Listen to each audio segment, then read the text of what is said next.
So here's our motor, our golf cart engine.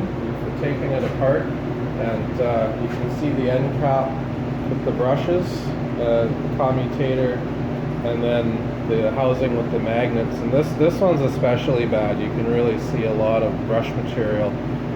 So we're in our ventilated room.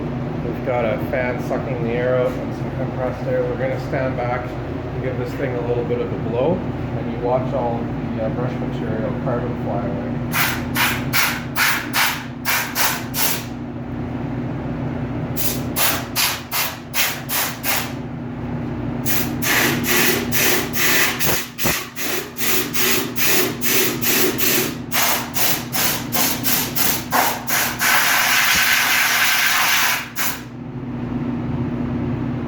Thank God for the fan in here.